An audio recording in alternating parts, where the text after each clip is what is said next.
Выходим в тыловые районы.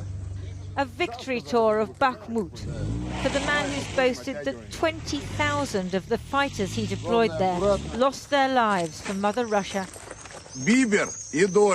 Today, Yevgeny Prigozhin, the head of the Wagner group, put out pictures of himself congratulating his forces and announcing their withdrawal. What's up, lads? That's it. Moving out in 10 to 15 minutes. Everyone leaves before June 1st. We'll rest and prepare and then get a new task. Transfer all positions to the military. Russian regular forces will now rule over the rubble as the Ukrainians have withdrawn from the city centre. But it could be not just a costly, but also a Pyrrhic victory.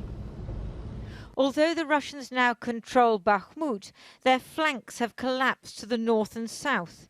This means that Ukrainian forces surround them on three sides, leaving the Russians vulnerable with only one route out of the city.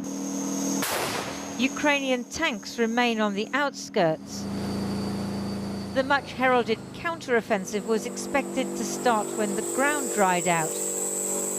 But in some places that hasn't yet happened. One possible reason for delay. German soldiers training Ukrainians on Leopard tanks. Ukraine has formed 9 new brigades with Western weapons, but their main strength may be simply their enemy's weakness. Earlier this week, President Putin was giving out medals to soldiers and others who've supported the war in Ukraine.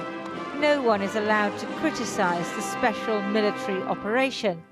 But Prigozhin, like a court jester, appears to have a license to speak openly about how useless regular Russian forces are and how he despises the Minister of Defense and the Moscow elite, whose children are not dying on the battlefield.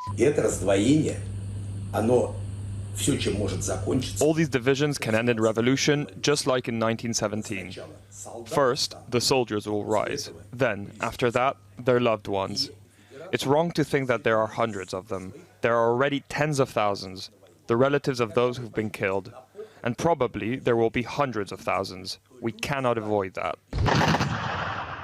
Last night, Ukrainian air defences shot down 36 Russian drones over Kyiv. A crack, even a chasm, has opened up between Prigozhin and the Russian defence establishment. There is, of course, a crack in everything. That's where the light gets in.